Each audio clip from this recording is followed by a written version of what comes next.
Once upon a time. Welcome to Australian Book Lovers, your destination for imagination.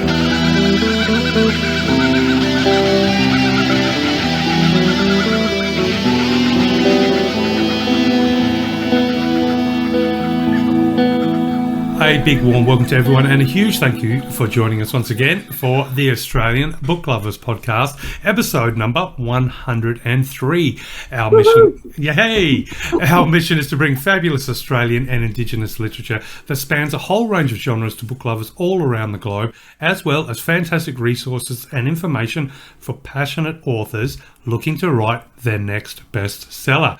I am Darren Kazanko, dystopian science fiction and horror author, avid reader, and one of your co-founders and co-hosts of the Australian Book Lovers podcast, obviously, because you are hearing me right now, coming to you today from, a gloriously sunny, and hopefully that way for the next few days, Ghana country.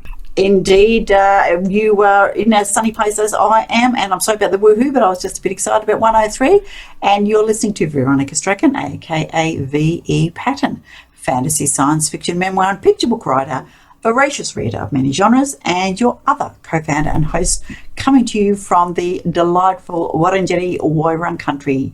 Welcome to episode 103, Darren. Yes, and I guess before we get into some of our usual, shall we say, segments, who is the wonderful author you had the opportunity to chat with for this episode?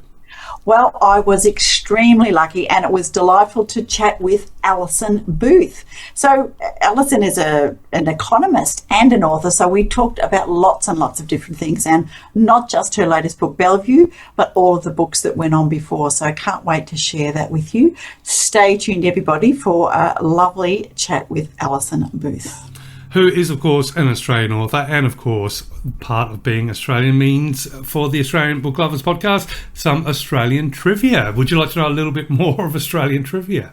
Of course I would, Darren. Why do you ask? Okay, well, this first one I had no idea, but then I'm not much of a snow bunny. Obviously, I'm a beach boy, but I didn't know that the Australian Alps gets more snow than the Swiss Alps.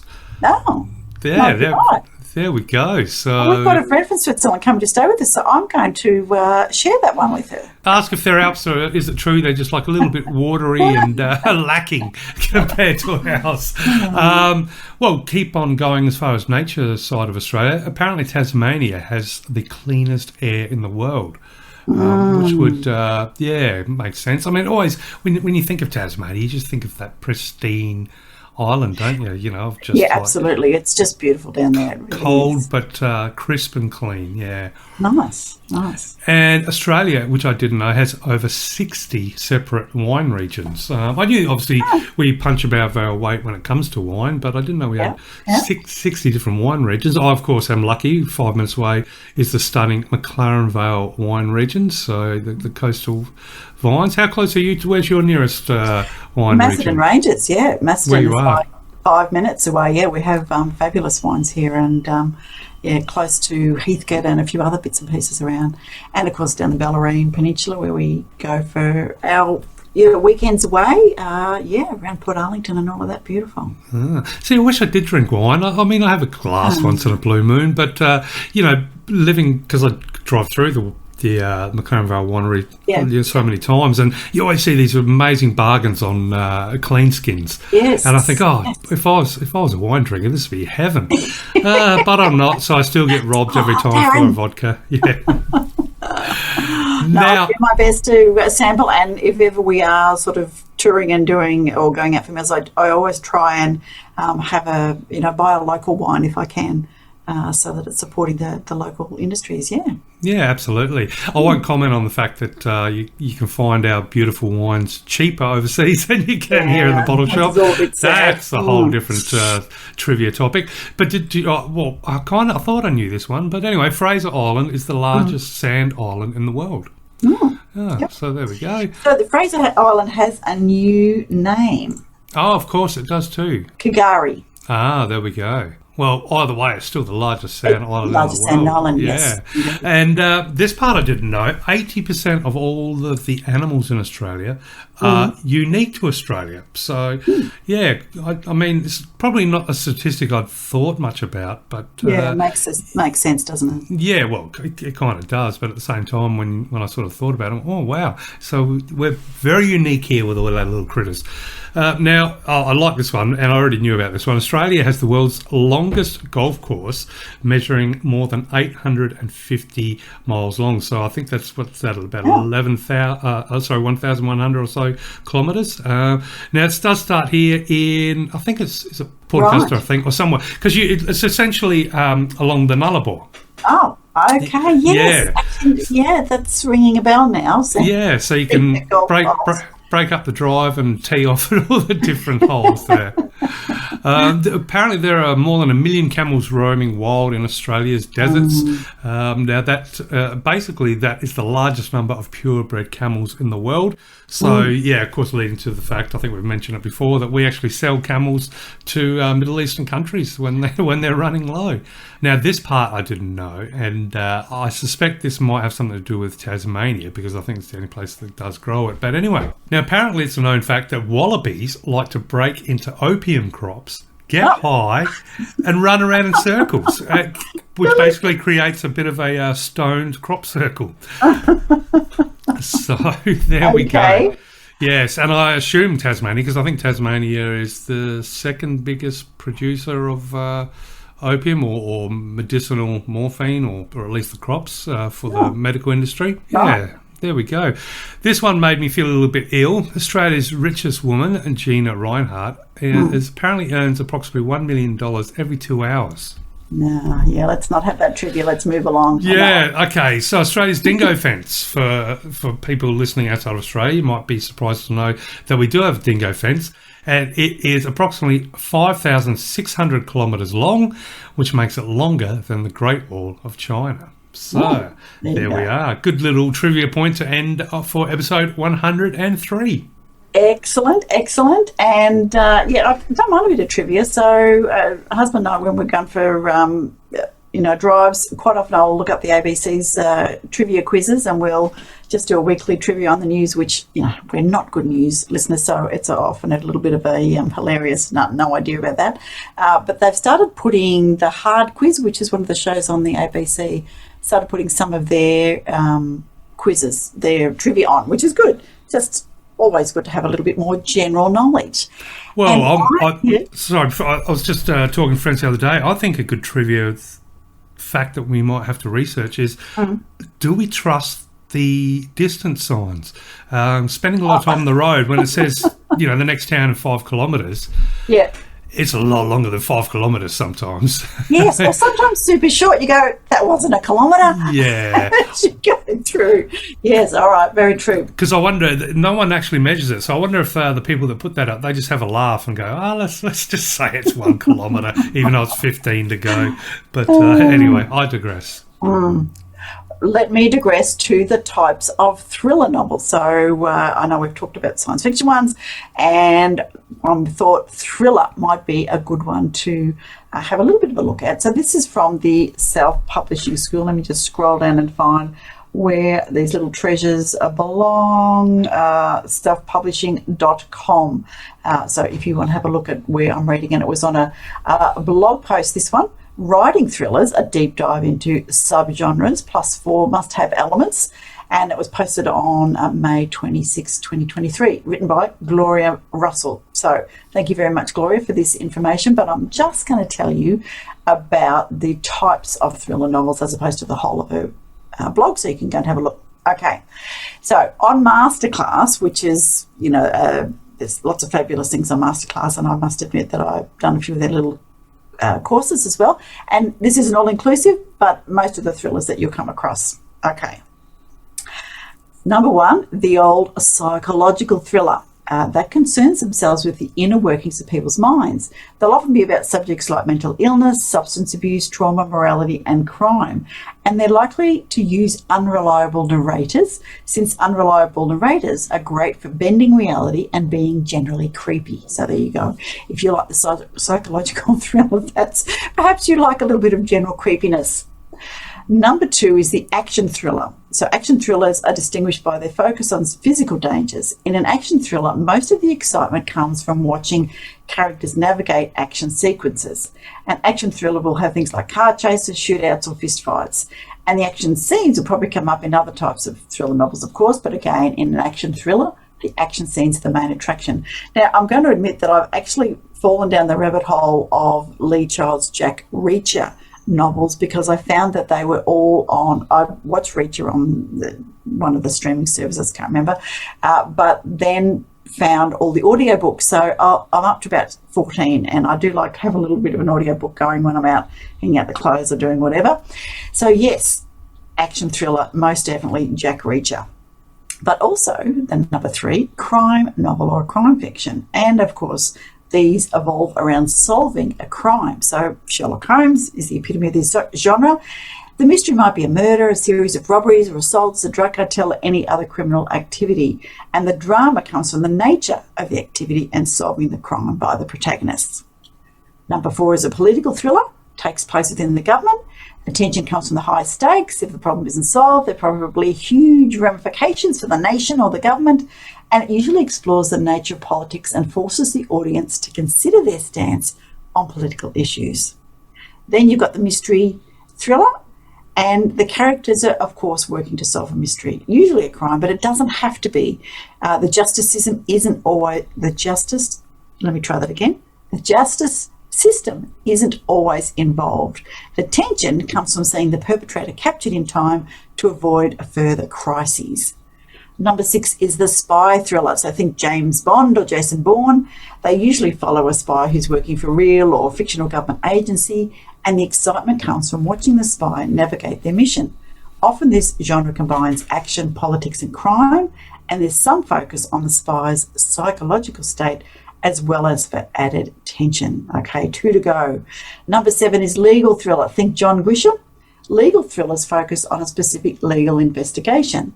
The characters will be in a court case navigating the justice system. These usually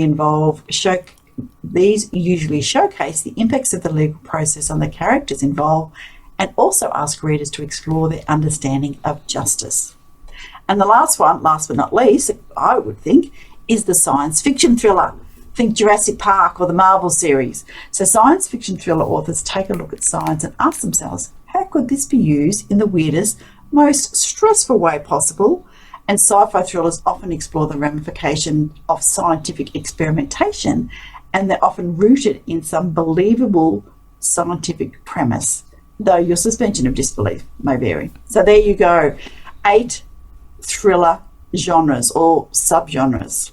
So what do you reckon, Darren? I reckon, look, there's nothing better than a thriller. I wouldn't put something like Sherlock Holmes. I don't know if I'd sort of branch that under the umbrella of thriller, because for me, thriller it needs to resonate with some sort of underlying threat, consistent threat or consistent element of danger. Sometimes, like you said, like with even a political thriller, there may be information that if it gets out, it can destroy, global relationships, and there's just that at any moment the hammer could come down. But it also had me thinking, because I know that we spoke last episode about like the origins of the word terrific being that it was actually scary, and we use it as something fun now. And if I go on a really cool roller coaster ride, it was thrilling. If something's thrilling, it's great, it's enjoyable, it's excellent. So I wonder, and yet something like Seven, the movie Seven, is a thriller. I was tempted to quickly jump into Google, but I won't. But just to see the origins of the word thriller, because is it something that we've taken and turned into, or has it diverged and has 2 meanings now? But who doesn't love a good thriller, especially good psychological thriller? Indeed, and I'm going to say I'm holding in my hot little hand Danuka Mackenzie's latest book, Tipping Point, which is her 3rd book, and the lovely Danuka has been on our podcast, and an Australian author, which is just fantastic. And she had The Torrent, and what was her second one? Detective Kate Miles. I should know, but anyway, fabulous book, and I've just been burning to read it, but I'm trying to make myself do a few other things before I get to read Danuka's book, because I do love a good thriller, and they're also really really easy to listen to. Just for some reason, whereas I find listening to a fantasy or a sci-fi not quite as easy sometimes, because you've got to concentrate, whereas a thriller is generally in, I think, our world, current time, or whatever, so perhaps that's why. Anyway, there you go. Yeah, maybe it could be said that thrillers have tell a story through a smaller lens. Possibly. Science fiction, of course, can be huge. The scope can be massive with multiple planets or technologies. But usually a thriller is a human-based story, to the point where there's a particular thread that's going through a small group of characters. Usually, the background may be huge. Yes. But the actual threads itself are usually pretty easy. When I say easy to follow, you don't have to memorise 17 characters usually. This is true. I've just remembered her other book is called Taken. So it's The Torrent, Taken, and Our Tipping Point. So TT&T. And T for thriller. Yes. So Detective Kate Miles, we do love her. All right. So that is my little contribution to people's writing and reading knowledge today. Excellent. Well, maybe that would lead us to the news for episode 103. What do you think? Okay. Bring on the news. Let's go.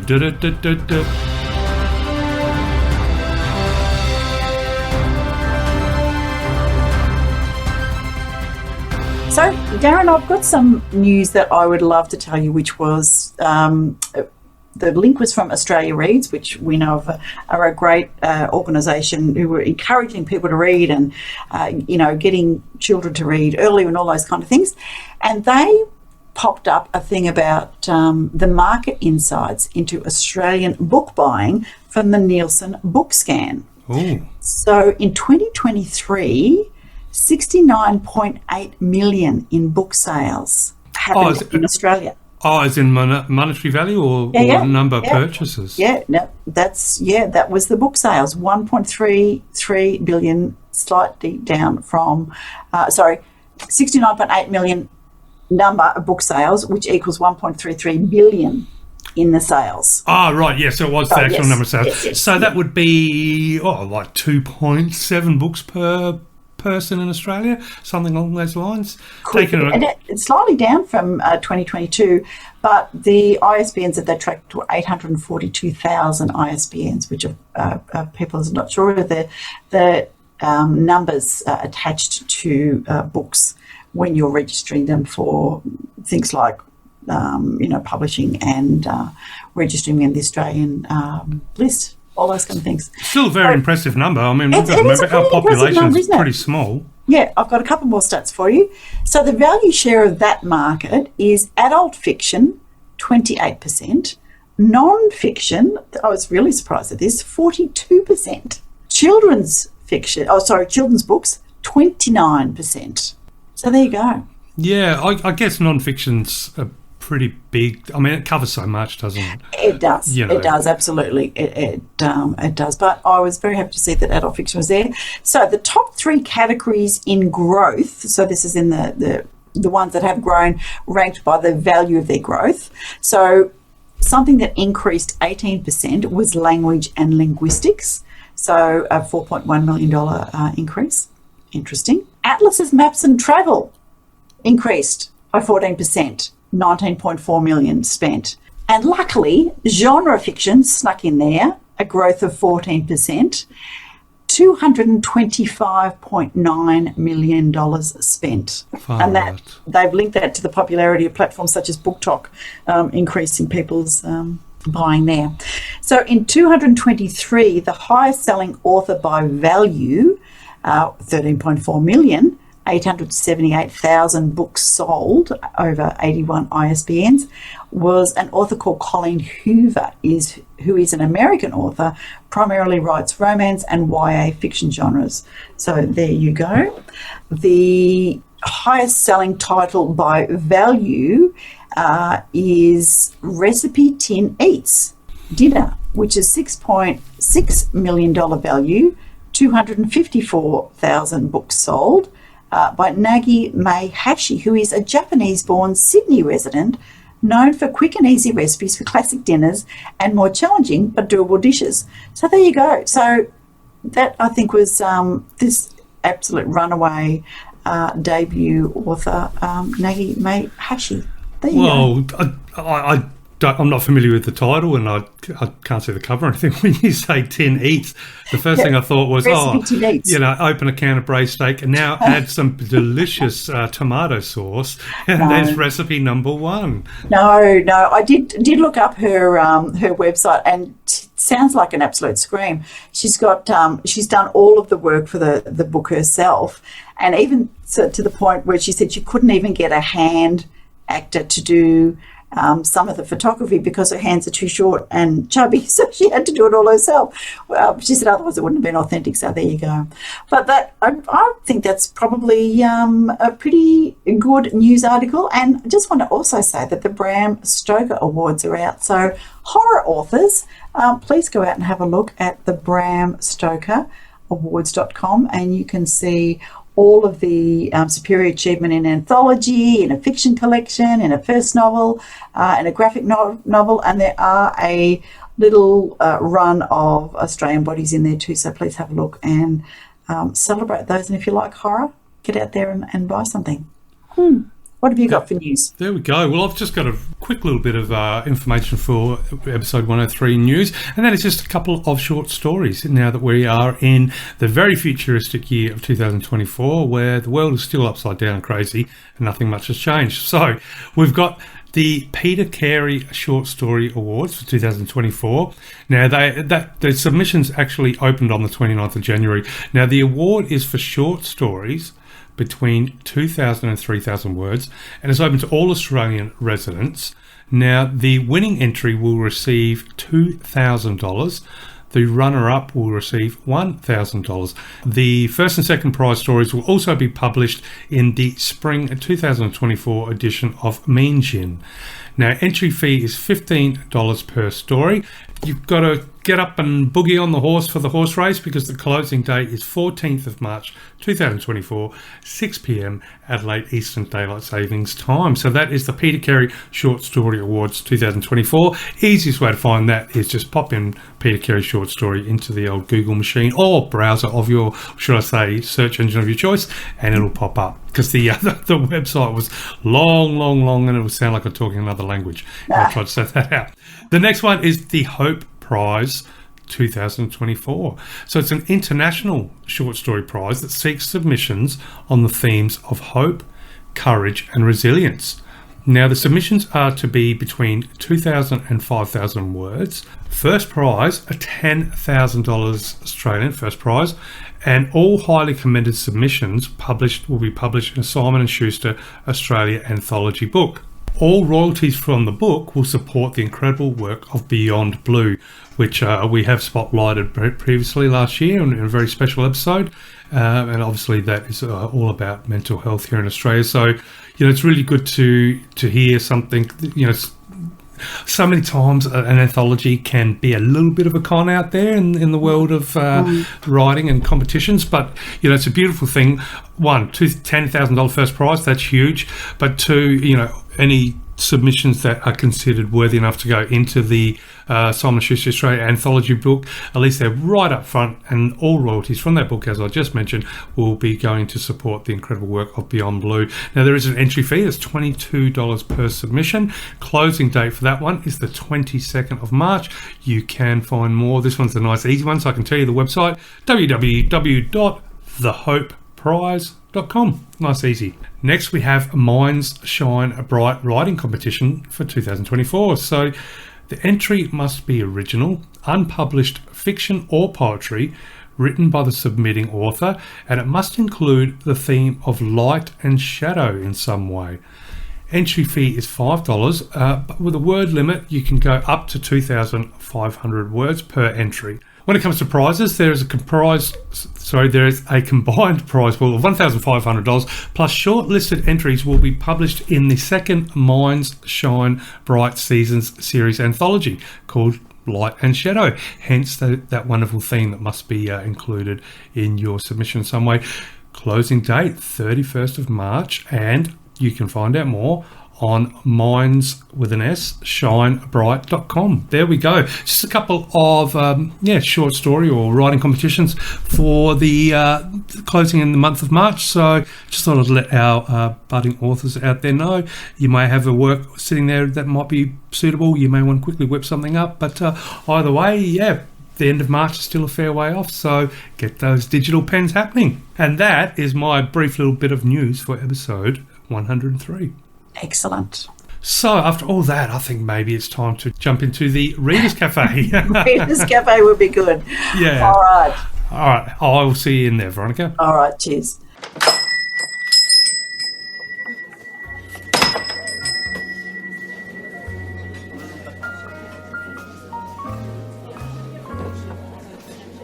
Okay, so in the Reader's Cafe, and I'm inspired by your wonderful guest on the show today, the interview, by the cover, which is a nice, quaint little, I would say, outback setting, or at least a country setting.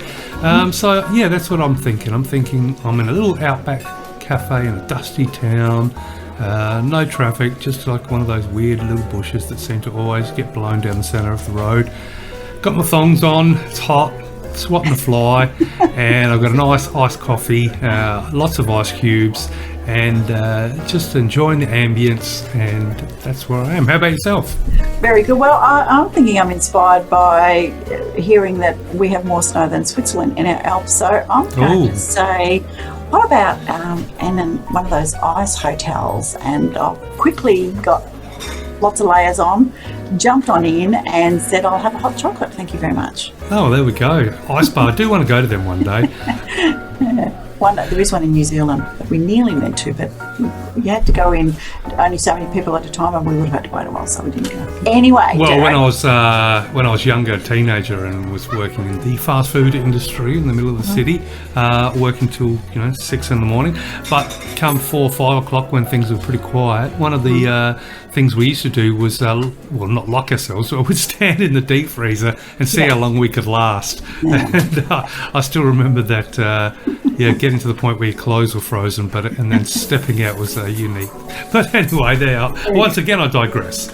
Once again, you digress. But let's just, before you jump in and telling us about which fabulous books we've got in the Reader's Cafe, we have, of course, decided that we're going to share with people a little bit about the thesaurus. So that's right, which we forgot to do at the start. So we're going lucky.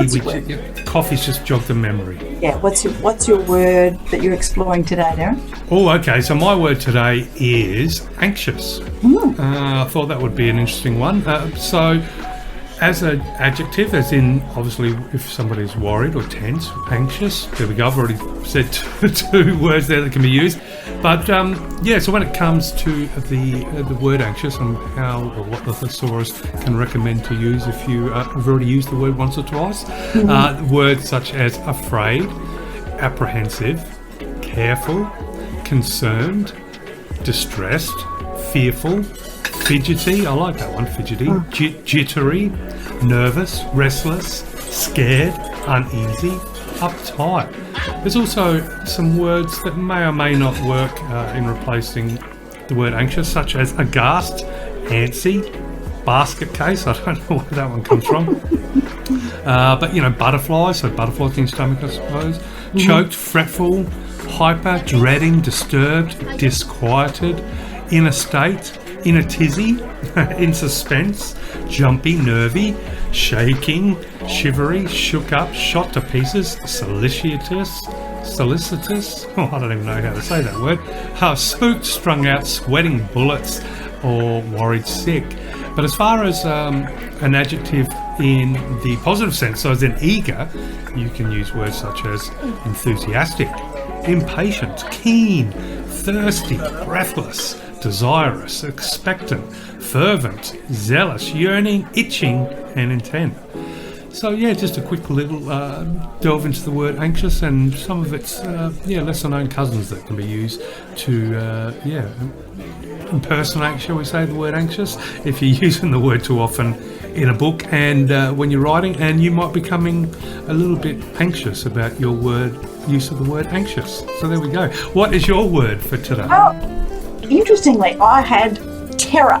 Because I was thinking about the Bram Stoker thing, but I'm thinking that I might leave that till next time because I'm looking up the emotional thesaurus as I did last time. So I thought perhaps rather than me giving you a new word, I'll talk about anxiety and what signals and things you might put as a writer in your story if you're trying to convey anxiety. So some of the physical signals are rubbing the back of the neck, crossing the arms, forming a barrier, standing with one arm holding the other at the elbow, clutching a purse, coat, or other object, wringing your hands, twisting a watch or ring, scratching, repeatedly touching your face, fingering some jewellery, rolling your shoulders, bouncing a foot, glancing at the clock, holding your stomach, clutching your hands, rocking in place.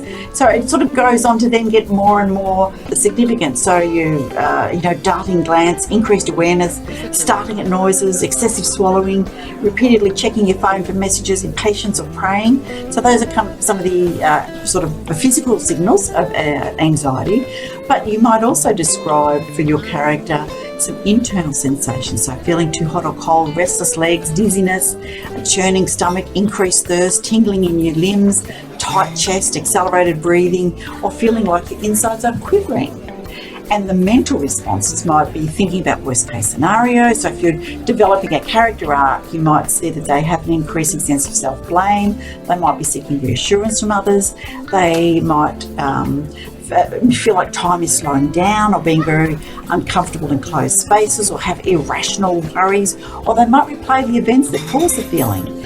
And then acute or long-term anxieties, they might have excessive sweating or ragged appearance or talking to themselves under their breath, panic attacks, or they might hyperventilate, or they might have fears or phobias emerge, and that might sort of escalate to fear or desperation or paranoia. And if they're suppressing their anxiety, there might be a false smile, or they might avoid conversations, or they might find somewhere to be alone or do things to appear normal, so ordering food and not eating it. They might feign interest in something nearby, or close their eyes and attempt to stay calm, or smooth or stroke their hair, or as a kind of soothing gesture. So there you go, some of the things that you might put in your character's expression that might signify anxiety. Yeah, especially if you're writing in the genre that it could be a thriller or whatever the genre is, but if it does involve some sort of anxiety at any point for the character or for characters, anxiety is such a cool way to make a character, sort of give that unique element to a character, a tell, so to speak. I think it's a cool thing to see how each character might deal with anxiety, and like as you just said, all those wonderful ways of expressing physical tells of somebody being anxious, and it can be a cool way to develop a character if you're coming up or sitting there working out some ideas for a character. There we go. How that character will tell or show their anxiety or experience their anxiety is a good way to come up with something unique for your character, definitely. So we'll do terror next time, so you can do the words and I'll tell you all the things. All right. Terrific. So, have you got some books to spotlight for us, Darren? Absolutely. Just a couple of books for all of our awesome readers out there. This first one is a fantasy book. The book is called The Vermilion Ribbon, and it is book one of the Vermilion Saga. Now, this is by author Hayley Price. So, sounds very interesting. So, The Vermilion Ribbon is a fantasy with a twist. There are no dragons or elves, there is no magic, and there is no chosen one battling the odds to save the world. There is only Carrel's battle to retain her sanity and some scrap of her self-worth as her inner turmoil deepens with every heart she stills. The book is part one of a series, The Vermilion Saga. Carrel's fairy tale dream turns into a horrific nightmare in the Vermilion Ribbon, a pulsating mix of fantasy, romance and adventure. Carrel's journey from innocence to cold-hearted killer leaves a trail of bodies from one end of Dur to the other. With her enemies in relentless pursuit and another woman's life in her hands, Carrel cannot relax for a heartbeat. Despair and vengeance compete for attention as death dogs her footsteps, leading to a thrilling climax that will leave you breathless. This sapphic low fantasy debut explores Carrel's mental well-being as her life spirals into a never-ending cycle of death. Think Jason Bourne meets Robin Hood, but with lesbians. So there we are. That is The Vermilion Ribbon by author Hayley Price, and it is book one of the Vermilion saga. I don't know why, but I like the word vermilion. It rolls off the tongue, and it sounds cool, and it's very, I guess you could say, unique in the sense that it could mean so many things. It just begs. It's like a beautiful glass sculpture, and you can inject whatever colour you want into it. Yeah, draws you in. All right, I'm going to tell you about Hayley Price, who's the author. Now, Hayley tells us that she has always been a storyteller. Throughout her life, she's told a story through songs as the principal songwriter in several bands. Most recently, Adventures with Alice, whose songs feature in many of her books. Nice to be able to have that. Now, Hayley currently lives in Canberra with her longtime partner and a grumpy, bossy cat called Rosie. She loves baseball and suffers eternal torture as a fan of the San Francisco Giants. So music, I don't know whether perhaps they're not particularly successful. Music has been a major part of her life, and outside of her own compositions, she's an enormous fan of Christopher Cross as well as Daryl Hall and John Oates. That puts her in my vintage. And underrated 80s UK prog rock band Voyager, who once named her their #1 fan. So that is Hayley Price. Oh, there we go. Sounds interesting prog rock music source of inspiration there. Indeed. And so hayleyprice.net, you can find out a little bit more about Hayley, as well as, of course, in the fantasy section on Australian Book Lovers. What else you got for us? Okay, so the next book I would like to spotlight for our awesome readers is this one. You're going to find under our contemporary genre. It is by author Catherine McNamara, and the book is called The Carnal Fugues. Now, The Carnal Fugues is a wayward, wanton selection of stories grounded in displacement, desire, and the wish coursing through us to accede to the state of love. There is torment and illness, crude reality, and distant fragrant places, peopled by characters that reside close to our bones, our psyches, and our flesh. Are we an unthinking species condemned to misunderstand one another? Or do our near misses amount to valid templates for modern existence? There is diseased love, frugal love, contorted love, where the inroads of the past and convention colour and confine us. There is the love of life in the face of death, and the persistence of our carnal compulsions. A Japanese soprano has lost her voice and seeks repose on a sailing boat in Corsica. A South African advertising executive learns the ropes at his Accra office. In London, a Roman man happens upon a woman from the past, bringing back a passionate interlude he has hidden from himself. Destructive lovers interview a renowned musician in dusty Bamako. Retirees from Paris visit a laden property in the south of France. And an untamed Greek island brings a widow back to the ebb of life. Lovers meet, fade, delude. We are weak and defiant beings, ever learning, ever lustful.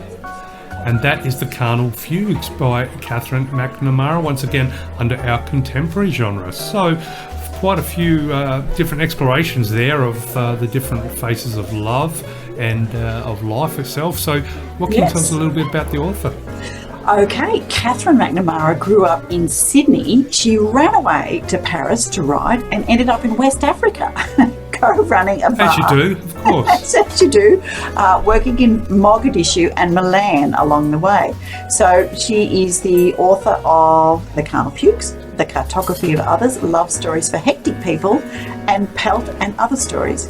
She currently lives in Italy between Venice and the Veneto countryside. Now, there's a lot more you can find out about Catherine at catherinemcnamarawriter.com. So no, just MC, no MAC.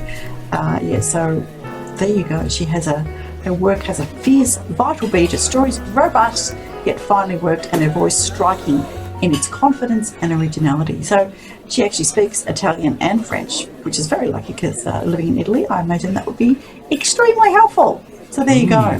Very good, very good. I'm always jealous of people that can speak other languages, but we speak English and Australian. So this is true, and yes, and look, now I'm hoping to get the new Samsung phone at some point, and then that'll translate in real time anyway. So. Yes, I was going to learn languages, but in my mind, even back in the late 80s when I should have been studying, I knew that we'd have AI technology. Well, Do that job course. for us. Yeah, and as a fantasy person, I'm waiting for them to find the babelfish, so that we can all just put it in our ear and then we can understand it. And if you Hitchhiker's Guide to the Galaxy, Douglas Adams, you know about the babelfish? No, that's the new Samsung. That's what it does. Oh, there you go. Yeah, no, 100%. Yeah. You don't even need to put a slippery fish in our ear. No, you can just put your headphones on, and I can have a conversation with somebody who only speaks Italian, and it'll translate everything I say in real time into Italian. Beautiful. And the person who speaks Italian to me, I'll hear it in English in my earphones. We are living in the future. You wouldn't tell by living here in Australia sometimes, but we are. But anyway. Sticking with contemporary, we've got a book called Among Other Things by author Olivia Simons. At 28, Marlene Ellis finds herself pregnant and abandoned by Jack, the married man she was having an affair with, and alone in a city that's not her home. Sitting at an abortion clinic, she receives a call from Grace, her twin sister. Mum is dead. Shock propels Mal to leave the clinic and take the next bus back to Baymore, the small town that she has shunned since the day she left. Mal works hard to pick up the pieces of her life she left behind, but it's no easy task and there are many obstacles along the way. From shadows of the past to Jack and her pregnancy, will Mal succeed in finding her way back home? And that is Among Other Things by author Olivia Simons, which you'll find under our contemporary genre. Quite a few serious little issues there to deal with, so it'd be interesting to read that one and find out, well, if Mal does succeed in finding a way back home. But there we go, a couple of really cool books that I just want to spotlight here in our Readers Cafe that you can find right now on the Australian Book Lovers website, of course. So there we go. So a little bit about Olivia. She graduated with a bachelor's degree in creative writing and then went on to develop her debut novel, Among Other Things. She spends her time between work as a copywriter and searching through hidden bookshops. There you go. If you can't find her, she's probably at home reading. So that sounds like a fabulous little bio. Thank you, Olivia, for putting Among Other Things up in our contemporary page. Definitely. Well, my coffee's finished and I'm getting a bit tired of swatting the flies. So And my fingers are numb, so time to go, Darren. Yeah, I'm going to chase that dusty bush that's rolling down the road. I'm going to follow it wherever it gets to, and I'm sure it'll lead us out of the cafe so we can introduce our next guest. See you on the other side. Okay. Okay, Veronica, it is time for, well, the most important part of the podcast, and that, of course, is the interview with fabulous authors. And so, would you like to introduce the interview that we are about to enjoy? Absolutely. So we are going to chat with Alison Booth. Now, Alison has a fabulous bio and lots of books for us to talk about because as well as being an author, she was born in Melbourne and brought up in Sydney, but we'll forgive her for that. She spent two decades working and studying in the UK before coming back to Australia about 15 years ago. And she is, in fact, an emeritus professor at the Australian National University, fellow of the Academy of Social Scientists, and she's part of the Econometric Society, a recipient of Distinguished Fellow Award from the Economic Society of Australia. And that's just the stuff that's not in her writing. So let's jump in and have a delightful chat with Alison Booth. Yeah, absolutely.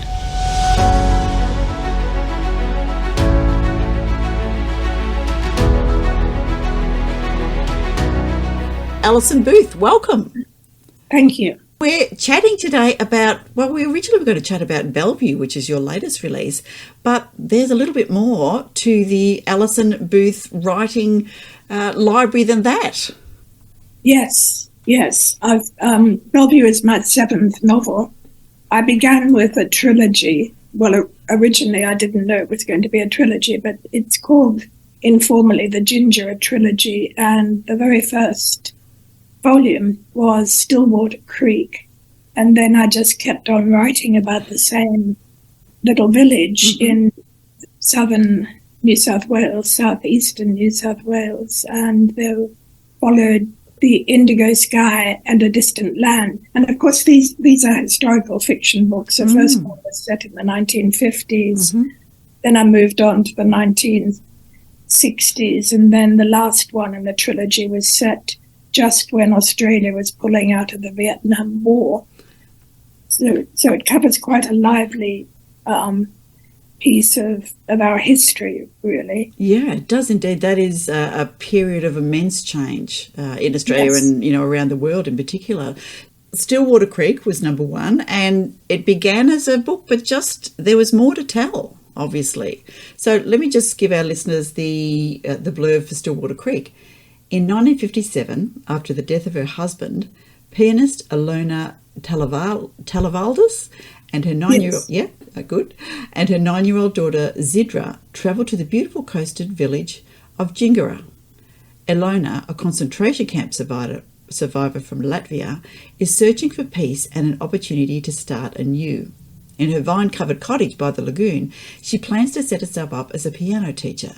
As the weeks pass by, mother and daughter get to know the townsfolk, including kind-hearted butcher George Cadwallader, who is forever gazing at the stars, his son Jim, a boy wise behind his years, Peter Vincent, a former wartime pilot and prisoner of war, and the publican's wife, Cherry Bates, who is about to make a horrifying discovery. For Gingera is not quite the utopia Ilona imagines it to be, and at risk is the one thing that Ilona holds dear. Whoa, there you go. So, historical fiction, but there's a little bit of, danger and mishap and mayhem involved in there. Yes, there is. There's quite a lot of mishap and mayhem. So, as if the people there are, are not traumatised enough, you've thrown, various plot devices at them and delivered, obviously, what is, quite a beautiful story, because there is quite a lot of great reception for Stillwater Creek. Oh, yes, that it had a very positive response. Yeah. And so the publisher wanted me to do, carry on with a sequel. Mm-hmm. And so there's a varying set of characters who make their appearance, and because there's a time gap between each volume, there's different things have happened to different characters. This is then The Indigo Sky, which is in the spring of 1961, so we're 4 years later. The sleepy town of Gingera is at its most perfect, with its clear blue skies, pounding surf and breathtaking lagoon. Yet all is not so perfect behind closed doors.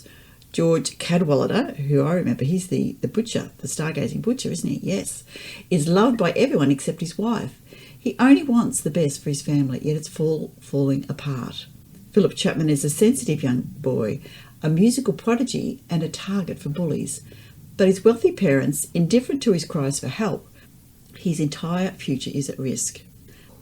Then there's Ilona Vincent and her daughter Zidra, former refugees, now fully fledged Jingeroids.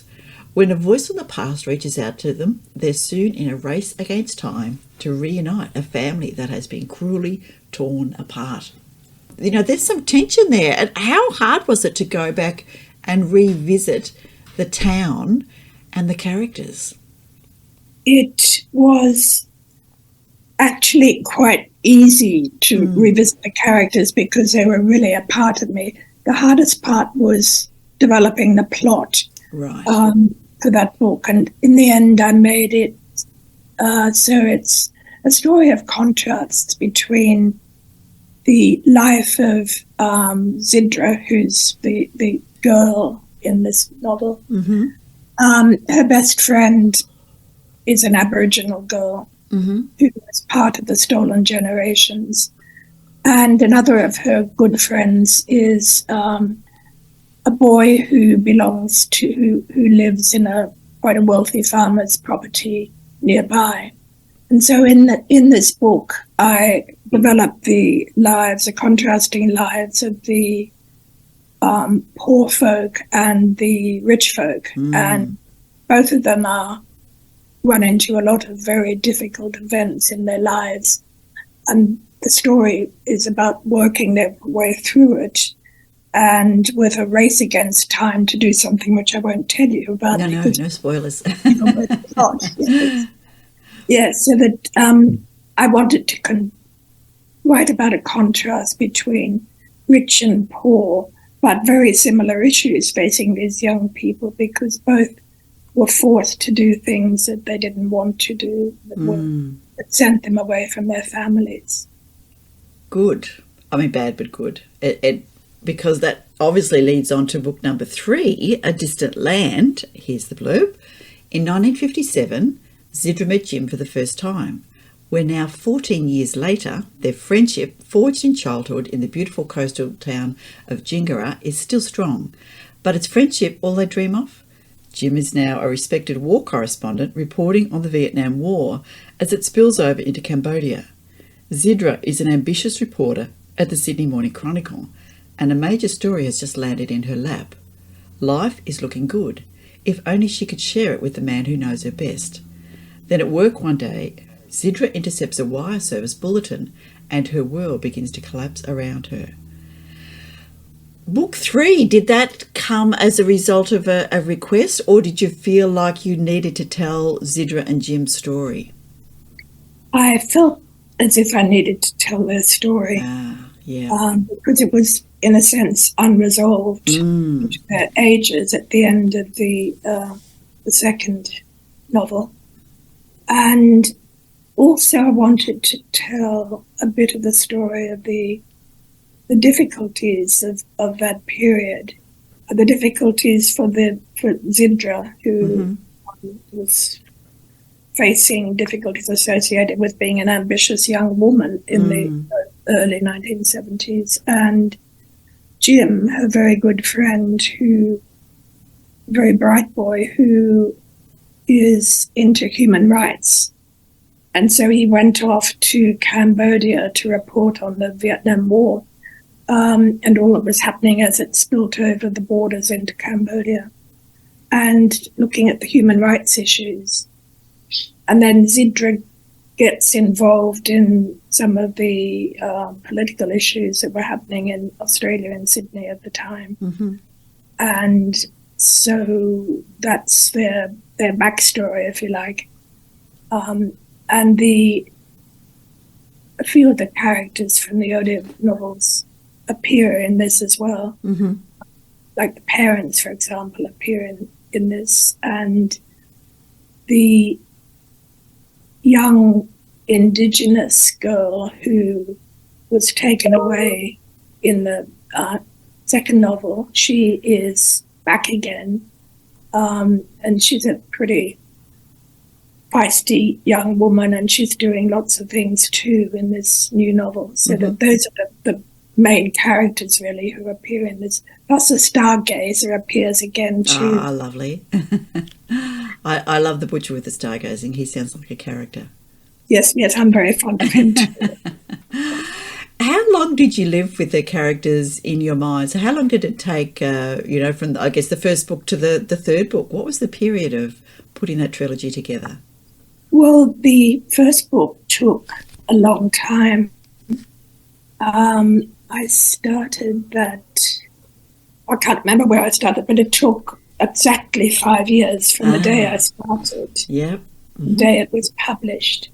So that was a long time, and it took a long time for the characters to appear and for the plot to be worked out. But the next one, the publisher wanted the next one 1 year later. No pressure.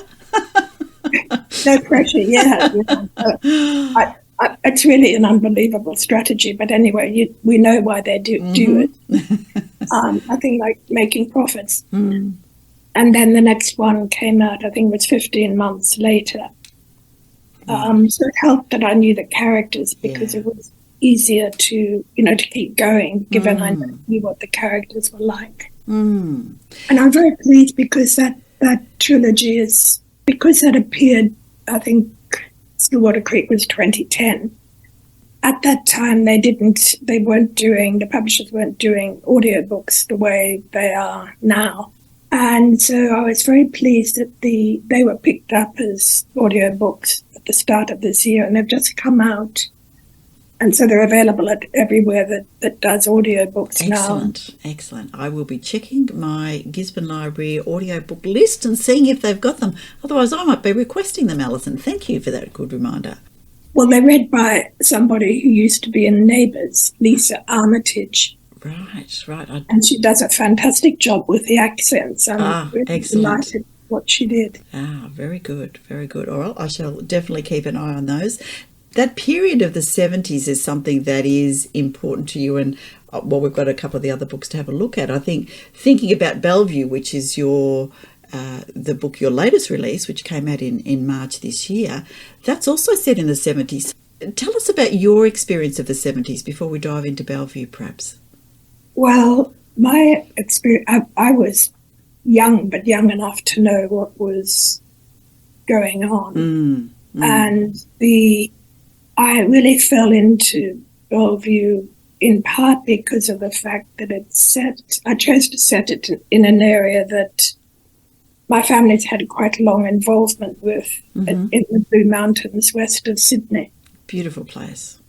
Yes, it is a beautiful place. And I grew up in Sydney, and my grandparents and then my parents and my husband and I and the children as well, we've had a long involvement with that area.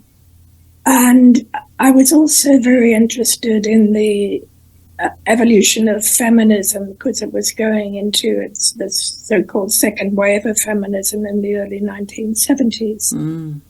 And Australia had come out of the Vietnam War, and it was the story said just before that 1972 election, which doesn't actually form a part of the story, but just so that you can place it in time. Yes, yeah. Yeah, people who were alive or who read about the history of that it was just also very alive and remember it well.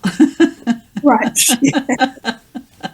And also I was very interested in the environmental issues. And at that time, the time when the novel was set, there was the first of the green bans occurred.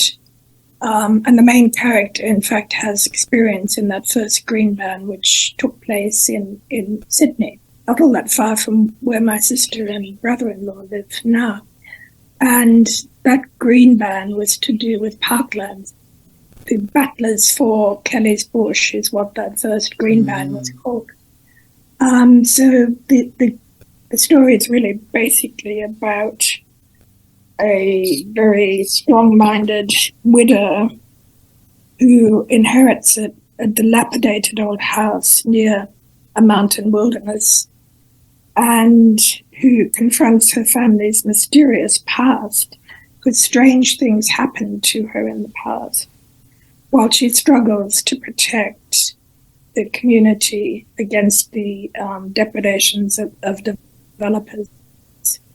And of course, the developers were really having a field day back in the 1970s. Yeah, absolutely. And, some of the dreadful things that they did, let alone the architecture that they left behind is, not a good thing. Because the Blue Mountains was one of the original European routes into the centre of the continent. Yes, yeah. Yes, and so that's right.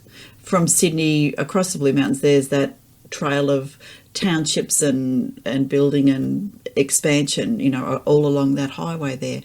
You've spent some time up there, obviously, in the beautiful Blue Mountains. And how comfortable was it then? Is it almost as though you were coming home when you were writing Bellevue? Was it a good feeling? It was a wonderful feeling. Yeah. And it was also in part because of my mother and I, when I was very young, and Mum and I were out walking through the village, and we came across a very old house that we both fell in love with. We both loved old houses. Mm-hmm. And partly because our shared love for this and our bonding with it really stuck in my mind, and that was the inspiration for Bellevue in this story. So it's a connection to my past, to all those walking holidays in the beautiful wilderness area, and also to my family. Lovely. We spent some time up there. Husband and I went up for a holiday not that long ago. I've been up there a few times, and we did have a beautiful walk through the forest with an Indigenous man, a Darug man, who took us on some of the trails and showed us some beautiful caves and those kind of things that are around. And I know that there are, still a lot of the traditional owners there who very protective of the country around the Blue Mountains. There's lots of story. That sounds like a wonderful opportunity. I've never done it was amazing. It was amazing. Interesting, because we just got off the train and he met us at the station, and then we just walked into the bush, and it was just brilliant. He was a beautiful gentleman and lovely, full of stories, and very happy to explain some of the things that, you know, he was allowed to share with non-Indigenous people. So yeah, it is a magical place. Where was it? No, I'm trying to think where. So we stayed near the Three Sisters in the township there, and we took one train station. Is it Litchfield? One train station back towards Sydney. I'd have to think. I'd have to look it up. Lura. Was it Lura or Wentworth Falls? Wentworth Falls. I think that's where we got off. Yeah. Right. Yeah. Oh, that's interesting. Yeah, Yes. it was lovely. So I always try, if ever we're travelling, to see if there are any Indigenous guides who'll take people on walks or share stories, because I always think that just gives that beautiful connection to the country. Yes. Yeah, it was lovely. Lovely idea. So we're in the 70s, and I'm really pleased that you've focused on that period, because it's not necessarily a time that gets, I guess, the credibility. You know, we often get harangued about our bad hair and our bad clothes in the 70s, but there was a lot more going on. You know, as you say, the Vietnam War was happening. Feminism was starting to really, you know, get a voice again in Australia there. With your Claire. Yes, she's on her own, and there are dark deeds happening to her. So again, a nice historical fiction, but with a few little stabs in the dark. Yes. For my last two books, Bellevue and the one before, I started working a bit more in the mystery and crime category, with the idea of making the plots fast moving if I could. Yeah. And so that in Bellevue, the main character, Claire, she had lost her husband 10 or 15 years ago. He died in an accidental shooting. And she was flabbergasted when she learned, after the will had been read, that the property that they owned had been mortgaged away, so that she didn't have anything to live on, she and her young daughter. And that was a terrible shock to her, you know, on top of losing her beloved husband, whom she'd trusted and seemingly unreasonably, given what he had left her. And so she had gone up to this mountain township where her husband's aunt, whom she got on very well with, lived. And the aunt, you know, helped her and her young daughter get on their feet again, and they had a very strong bond. And when the aunt died, which this is when the story starts really, she left this lovely old house in the mountains to Claire, our heroine, who decided to give up her teaching job and take early retirement and move up to the mountains. And then she met old friends up there and new friends up there. Her daughter was by this time overseas. And she was then horrified to discover that developers had plans to take over some of her inheritance as well as some of the wilderness area in order to put housing and hotel developments right up to the escarpment, and thus completely destroying the view that you'd get from the valleys looking up.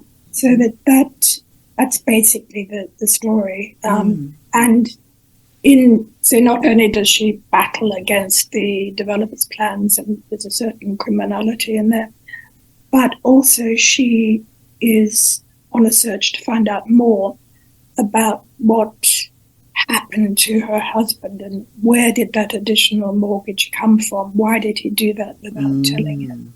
So that's the element of mystery in this story. Very good. I do love the line in the blurb that says, Bellevue is a gripping tale of love and loss and the bonds that are forged when people unite to make a difference. And I absolutely believe that if people are uniting to make a difference, be it a small group, be it, a larger group, then that's what can make a difference.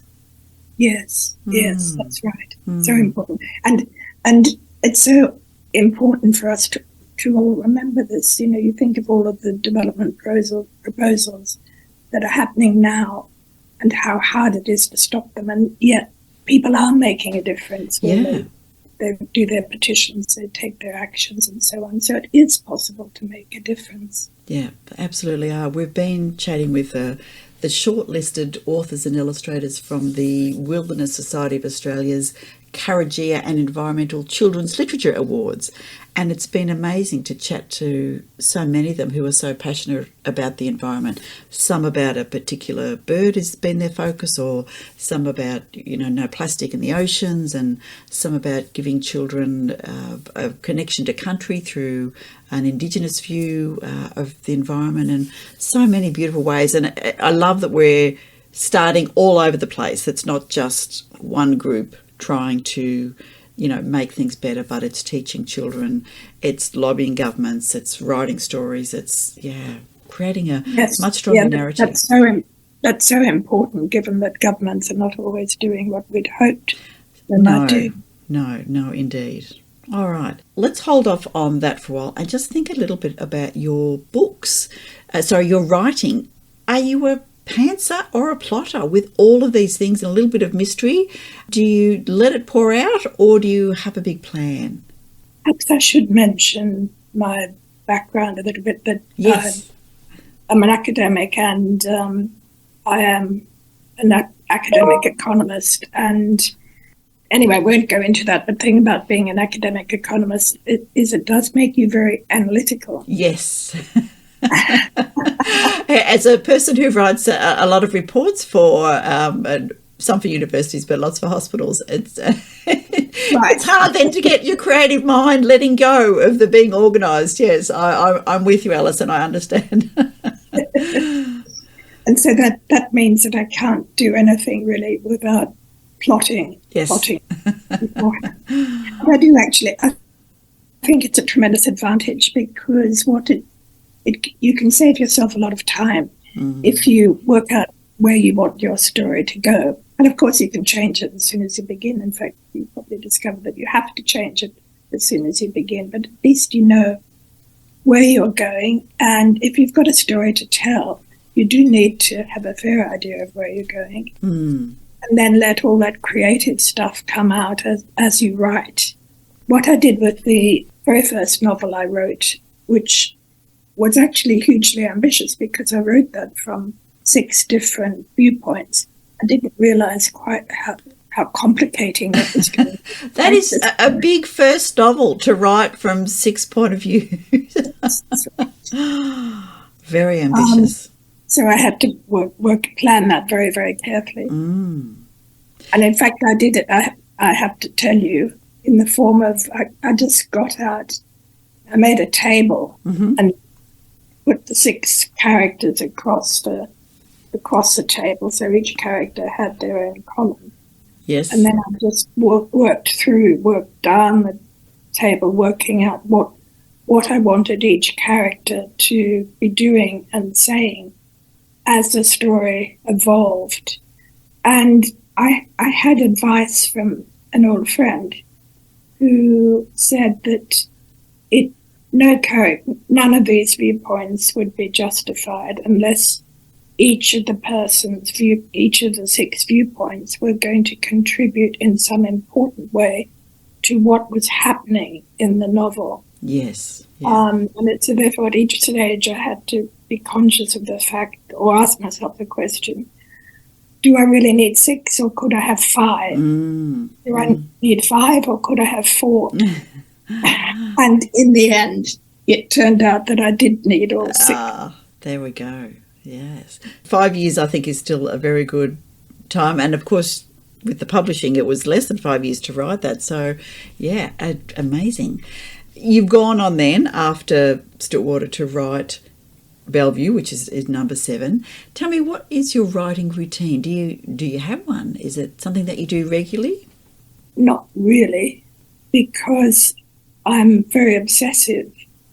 So when I'm writing, when I'm in writing mode, so to speak, I work obsessively at something. It means that you can't sleep very well when you're writing, so I couldn't really do that and lead a normal existence. So what I tend to do is to write I do the initial plot, then I leave that for a bit, then I start writing it and work very obsessively at it. And then when I've done that draft, I put it to one side and then come back to it after some weeks of arts. I used not to do that when I had a more demanding daytime job. I used to do a few hundred words every day, like 300 words every day. It's just didn't have the freedom to be able to write obsessively, with long periods of time. So it's very much a varied writing routine. It's varied in terms of my lifestyle. Still brings the skills from your everyday work into things. So persistence, even just 300 words adds up. For the end of the week, you've got, 1,800, and it's there you go, you continue, and before you know, your first draft is done. Yes, that's right. Yeah. Okay. And persistence is what we need as writers. Tell me, with historical fiction, despite perhaps this being more recent history than, perhaps the 1800s or 1700s, how much research was involved in you preparing, initially, I guess, for Bellevue, but for some of your other writing as well? Yes, the one with the most research was the one that was The Philosopher's Daughters, it's called. Lovely, yep. It was set in London and in a little bit in Sydney, and then quite a large chunk of it in the Northern Territory of South Australia, as it was known then, which was in the 1890s. And that involved a lot of research. And I was inspired to do that in part by my father's novel. He'd written a novel called Up the Dusty Track, which was set in the Northern Territory just after the bombing of Darwin. And so I was his story was fascinating. So I was enthused to investigate the Northern Territory more. And so that I was also very fortunate because the Australian National University Library had at that time a very fine collection of books and reports about the Northern Territory. And unfortunately, that collection was lost when there was a big flood at the ANU 3, 4, 5 years ago. And it got into the basement of the Chifley Library and flooded, destroyed all those old books. And I don't think they'll be able to replace all of them. So I was very fortunate to be able to do that research then. Yes. But that took ages, but it was a great pleasure, and it involved a trip or two up to Darwin. All very important, yes. And you can tell, keep your accountant happy that those trips were definitely research. So I'm going to read the blurb of The Philosopher's Daughters, if I may. From 19th century London to remote outback Australia, two sisters, pulled apart by love, are brought together by tragedy. When Harriet Cameron follows her beloved sister Sarah to the harsh Australian outback, as dangerous as it is beautiful, as mysterious as it is wild, she is alienated by the casual violence and great injustices of outback life. Harriet's recovery from this alienation begins with her growing friendship with an Aboriginal stockman and her increasing love for the landscape. But this fragile happiness is soon threatened by murders at a nearby cattle station and by a menacing station hand who is seeking revenge. I should have known by now, Alison. I've realised that you set us up for a really lovely story and then bang, at the end, there's murder. Danger happening. Oh, I'd forgotten that there was murder in that too. Very good. But no, I think there are many people who love a good murder, which is a tragic thing. Research, fantastic. Australian National Library, losing some books. What about the painting? Tell us about the painting. So painting. Yes, that's the book before your most recent book. Yes. That one, I really loved writing that novel. That one was, the genesis for that was an article that I read in The Guardian back in 2014, I think it was, about a collection of paintings that had been discovered. That butcher was another butcher, actually, who had butchers are very sensitive people. Yes. And this butcher it was during the communist regime, and they weren't supposed to have any assets, but his butcher's shop was very successful.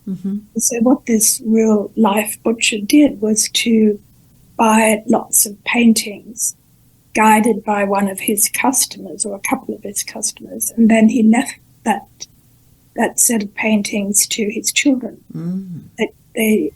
And then they discovered it after he passed away, and they didn't quite know what to do with it. But then after the end of the communist period, they released the information about them, and I read this article in The Guardian, as I said, about them, and I thought, well, what a mystery that was, that they would collect these paintings. Where did they come from? Were they part of the Nazi collection of people's paintings? Did the butcher take them from there, or was there some other story behind that? And how did that fit in with the 1956 Hungarian Revolution? So that there were all sorts of things to think of there. There was the artistic angle, the Second World War angle, the 1956 Hungarian Revolution angle, and then the heroine is a young woman who gets out and goes to Sydney, and her father pops into her suitcase a small and very beautiful painting, which she takes with her all the way to Sydney, and then she lives with her aunt who got out in the 1956 revolution. And then the painting gets stolen in Sydney. And so that she wants to unravel, first of all, the history of the painting. How did her family get hold of the painting in the first place? Was it some nefarious business? How did that happen? And then she wants to work out who stole it. So she's got a lot of things on her plate, and as well as that, she's a student. So life is very busy for our heroine. This is set in the late 1980s. And then the Berlin Wall comes down, and then there's that period of liberation at the end of the 1980s. And so she's able to take a trip back to Budapest, which is where her family comes from. And that way she's able to work out what happened to the painting, how come her parents and her grandparents had these paintings. Then ultimately she is able to find out who stole the painting from where she was living in Sydney after she got there. So there was quite a lot happening in that, and it's quite a long time period as well. Yes, yeah. As you say, one of your favourite things to write. Fascinating to try and put all of that together. Yeah, it was quite a challenge, and also quite a challenge to work out who took the painting. So this is a situation where I didn't do what I normally do, which is to work out the plot fully beforehand. And so I didn't know who took the painting until very good. Yeah. So that was quite funny, actually. Yeah. You were uncovering as it was being written. Very good. One more story, A Perfect Marriage. So this, I think there's no murders. I think this is a love story. So Sally Loughlin has a secret that has haunted her for a decade, but perhaps it is time to let it go. A chance meeting with geneticist Anthony Blake reawakens her desire for happiness, and at the same time, her daughter Charlie shows signs of wanting to know more about her father. Both the past and the future are places Sally prefers not to think about. But if she wants to move towards a brighter future, she will first have to come to terms with her long-ago marriage. Only by delving into the past We should be able to be honest with Charlie and herself. This is a love story of the love between a man and a woman and between a mother and a daughter. The themes are contemporary, female friendship, single parenthood, the nature of memory, and above all, middle-class domestic violence. The story is also a tale of redemption, of new hopes, and fresh beginnings. So not quite as rosy as you would first imagine. No, it's not quite as rosy. The title of that was a bit controversial. What to call it? Perfect marriage. Originally, when I thought of that, I thought of it as a bloody perfect marriage, which is what one of the characters said. Yeah. But then, needless to say, the publisher wasn't at all keen on that No. bloody perfect marriage. Yeah. And so the compromise was to put that broken rose on the cover. But it is a tale of ultimately of hope and redemption in the end. And I had a lot of I was going to say fun again, but I did have a lot of fun writing that because I wrote it with there's a front story which is in the present time. It's a contemporary novel, and that moves forward from. It's written from one character's viewpoint, so it moves forward from one point in her life when things are starting to improve, going steadily forward in time, and then those chapters are interspersed with the backstory, which is going backwards in time. And so that sets up a bit of narrative tension, this progression forward and then stepping back to see how she turned out the way she did and how she did an initial marriage that turned out to have bad repercussions for her and her daughter. And also the story, I suppose I should just say it's about domestic violence and the issues of to what extent that might be genetic, which is what the daughter in this story worries about. Would she have inherited from her father this tendency to violence? And actually, I was reading a book recently, the one by Jodi Picoult and her co-author, which is also about domestic violence and wondering about the same issues, to what extent are people formed by their environment to being violent, and to what extent is it some innate characteristic. So that was one of the background issues for the young daughter in this story. Oh, I think I might have gone on a bit about that. No, that is absolutely fine. I'm interested that you have mothers and daughters, obviously a very strong theme, or, a young girl and her aunt. Do you think that is drawn from your own life, or is that something that has been important or missing for you? Well, that's a very good question.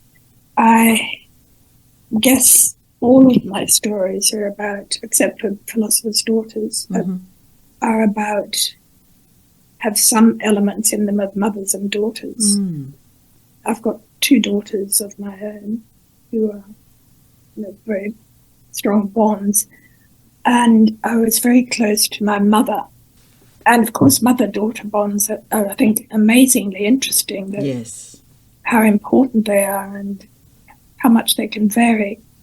So I guess it does reflect my life story and life obsessions, really. Because there's strong feminist elements, I think, in the way that these relationships evolve, because young girls learn so much from their mothers about how to behave and so on and so forth. Absolutely. And you can see through your stories that these women, despite tragedy, despite, whatever has gone on in their lives, are bringing hope and are bringing children or sisters or families and neighbours and friends. And they are the lodestone, it sounds like, in the stories. Yes. And in the one exception, which is a Philosopher's Daughters, the mother in that died when the daughters were very young, and so they were essentially brought up by their father, who was a philosopher and very logical-minded philosopher, but also a very strong feminist. So that picking him as a father meant that it was possible for these girls to grow up as feminists in a time when their rights were very circumscribed. But then they also, Harriet, one of the daughters, was very, very close to her father, but after he died, she had to learn how to react to his presence, his teachings and so on, in order to get her own life. And I guess this is so most people with strong parents whom they love and admire, that at some point when they grow up, they have to react and make their own decisions that may not fit with the teachings of the parent. So everybody is so different, such different talents as well. They do need to step out of the shadow, and as you say, sometimes that's a good thing and sometimes it can be challenging for both sides. Yes. And all of the above. You know, it's never one or the other, is it? Life is not so black and white, it's a series of grey. Yes. Yeah. What's on your computer at the moment? Is there a new book bubbling away in your mind? There is a new book. Ooh, are you allowed to tell us anything about it? It's historical, so that I can say that it's historical. And it's got a male main character. Ah, right. This time. But I guess that's as far as I can go, really, because anything could happen to it. Okay. I've done a first draft, a short first draft, but it's not going to stay the way it is now. That's right. Who knows? Very good. All right. Now, Alison, as the author and of 7 published books, what is your advice to an aspiring author who's listening, they're thinking, I want 7 books, I like Alison's work, what can I do? I guess my advice is to keep at it, keep on writing, even if you get the rejections that we all get or will get. Just keep on at it, have faith in yourself. I mean, of course, you need to ask advice from people who are willing to read bits. And I mean, I think every author says this, that don't believe necessarily what your family says, because they'll all think it's wonderful. Yes. But just keep at it and get some independent advice. And it's I do think writing is a very long apprenticeship, writing novels, because it takes a long time to get your voice, don't you? Depending on what your day job is, you might find that there are strengths and weaknesses in terms of writing associated with the day job. Like for me, when I first started writing, I found it quite difficult, because to get rid of those constraints on the writing and allow yourself to have some poetical impulses that you can realize and let go of that constraint and restraint that you might always use with your writing. I mean, I think it also helped that my first degree was not in economics, it was in architecture. So that I had that strong visual element, which is a way of, loosening some of the constraints of the very analytical thinking behind economics. But the other thing I think is that, well, I've said already, don't be put off by rejections, just keep at it, have faith in yourself. And I also think that you have to be willing sometimes to put something in the bottom drawer and maybe forget about it for a while, or maybe come back to it later with the new skills that you've acquired from keeping on writing, and revise it. And of course, read a lot. That's really important. Yes, indeed. Yeah, read a lot. What are you reading at the moment? At the moment, I'm reading a book of First World War poetry by women from Victoria, which I found this by accident, actually, when I was reading a review somewhere of this book, and I thought, oh, that would fit in perfectly with what I'm thinking about for my new novel. How can you get into the mood? How can you get into the mood? Yes. Yeah. And then I've just finished reading a book by Tom Keneally and his daughter Meg Keneally about a detective from colonial days, which is a really cute idea, actually. I love that idea, and it's very beautifully done. A murder mystery. Yes, a murder mystery. All right, Alison, where can people find you on the web, or where will they find more about you and your books? Well, I've got a website. AlisonBooth.net, one L for Alison, BOOTH, all one word, .net. Yes, which is a good spot. You can find links to Alison's books, all 7 of them there, including her latest, which is Bellevue, and all about the Blue Mountains and the inheritance, with Claire doing some work to put a spanner in the spokes of the redevelopers who want to exploit the land bordering the protected wilderness area. Yeah, indeed. All right, now you'll also find Alison on Facebook and Twitter and Instagram and LinkedIn. If you're looking for her, you will, if you type in Alison Booth, Australian author, I am sure that you will find her. Any final words, Alison, for potential readers or writers? Well, I guess in addition to what we were talking about just now, to read, when you're reading, to read like a writer. I think it's very important to actually take notes. Well, I find that so because I tend to forget, but younger people might not. But take notes on the structure of the novels that you like, because I think you can learn a lot about writing from looking a little bit analytically at the structure of the novel that you might be reading. You know, how many viewpoints is it written from? How do they manage to get the backstory and the front story? And what techniques do they use with the writing? And that can help with your own writing. And also, in addition to that, to watch out for what techniques the author might use to make it a page-turning experience, if that's what you want it to be.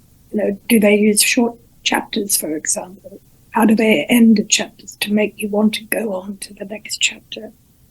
And that's in addition, of course, to keeping brief notes about the plot. That's what you're interested in. And if you can pick up the clues in the mystery novels, because I must admit, even though I really like to read them, I'm not particularly good, unless it's very obvious, at guessing who the murderer is. My daughter... that's really good. Authors love that about a reader. My daughter says, Mum, I picked that in the first chapter. And I, really? How did you pick that? But no, I do love it if the author can keep me guessing until the very last. Yes, I think that's really, really important. That is fantastic and good advice. Alison Booth, thank you so much for spending some time with us, talking about your books and talking about your reading, and a little bit of a revisit of the 70s with me. It has been absolutely delightful to chat with you. Well, thank you very much. It's been a real pleasure for me to have this conversation with you.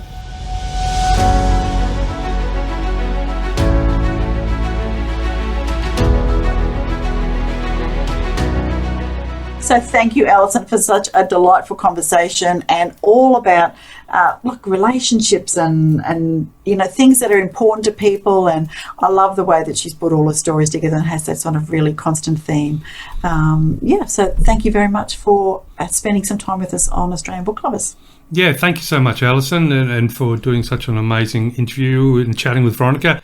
Wow, talk about someone with so many achievements. It makes, here I was thinking I was pretty good just because at one point I had a bit of a good crowd for one of my shows, but no, now I just feel lazy against all that. But no, so many achievements, so much beautiful writing, so many beautiful subjects to talk about. Thank you so much. And what was there anything special that you took away from the interview?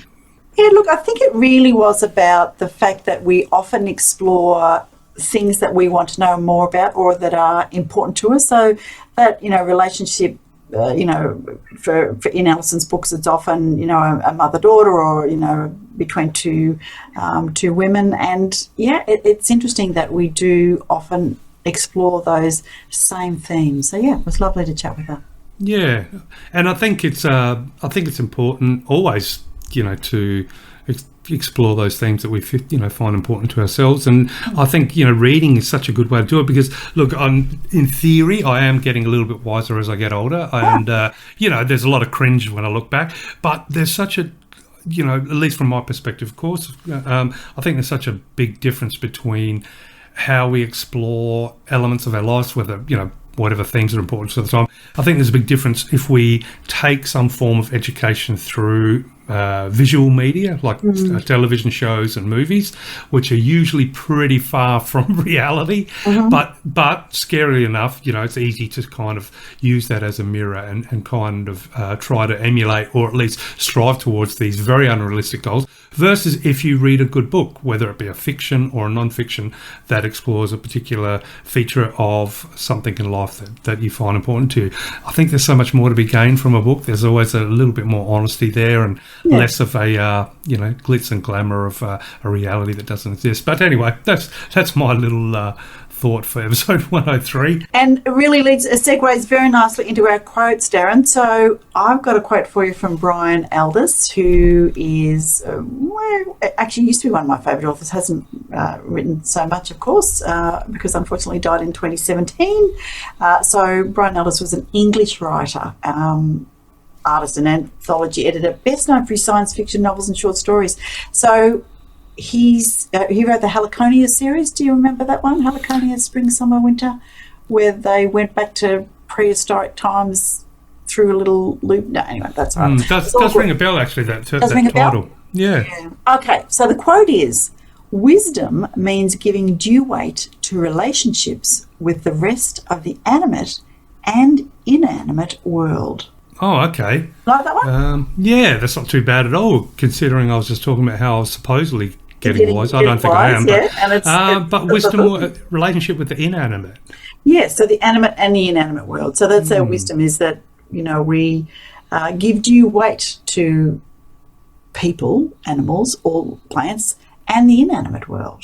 Yeah, so there you go. Yeah, well, I've been going down the rabbit hole of different philosophies of late, and one of them, which I'm really fascinated by, is panexperientialism. Oh. So, yeah, but essentially it is the notion that even at a subatomic level, every element of reality has some inherent form of consciousness. Now, it can be very, very basic form, to the point, but then those basic forms can either reach a threshold where they become more complex. So, for example, with the human mind, but therefore, a rock may have conscious elements to it, but at such a basic level, of course, that it will never get to a point where it gets anything beyond that. But it's a beautiful theory or philosophy, I think, that gives you the ability to look at everything in life as having some sort of meaning, or it's a reality trying to look at itself. But so I think definitely then, in which case, based on that wonderful quote, I think there is wisdom to be found even in the inanimate, because even the inanimate,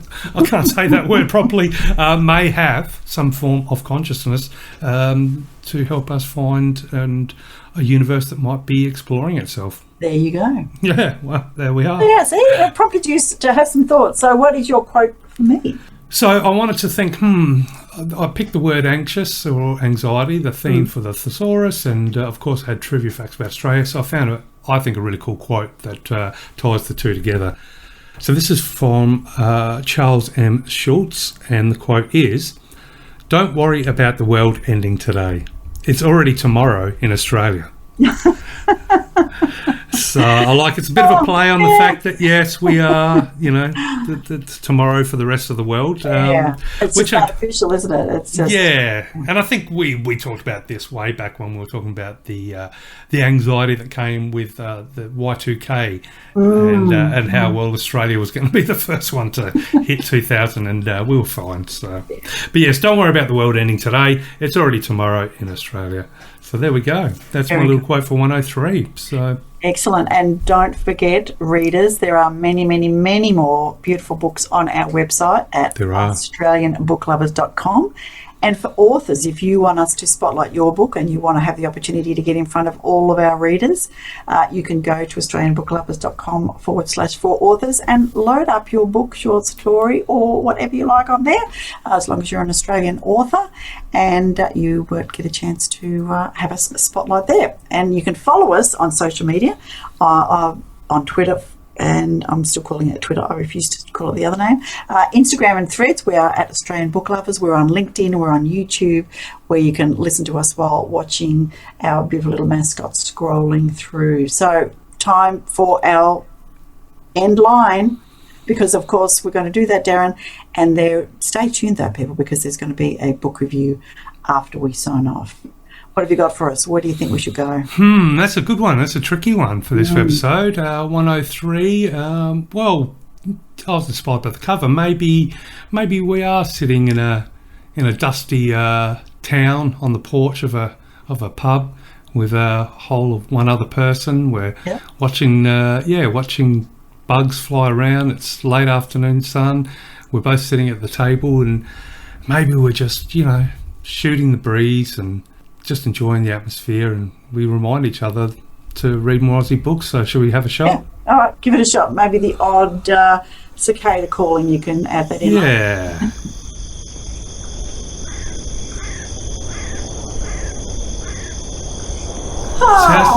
Beautiful day, Darren.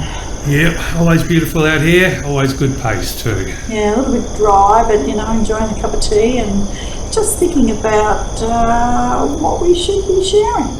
Well, town like this, there's only one thing to remember, really, especially for anyone that's passing through. Yep, and that's two.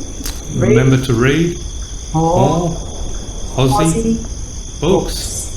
Oh, look, a dragonfly. Yeah. I saw one of those last week. Yeah.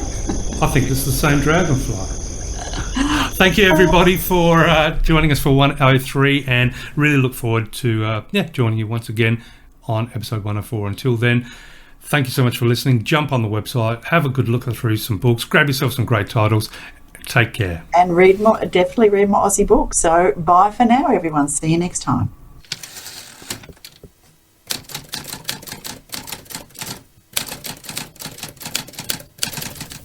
Memories Don't Lie. Fast-paced science fiction action adventure by Pauline Yates. This is absolutely page-turning action, and I've been waiting a while for this one. Yates does not disappoint. The fast-paced sci-fi action is an understatement, a new twist on genetic manipulation which unfolds over a well-crafted storyline. Characters on an emotional roller coaster to cheer for, and some nasty villains to jeer for. Hope there's more adventures to come for this team. A great read. Let's meet again, where magic happens.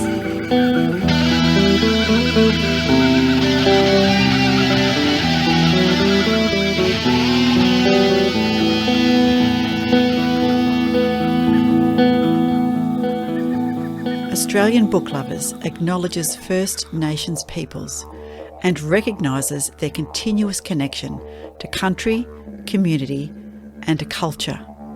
We pay our respects to elders past, present and emerging, and honour the sharing of traditional stories passed down through generations. We're committed to a safe and inclusive welcome for authors and readers of all cultures and backgrounds, including people of LGBTQIA+ communities and their families.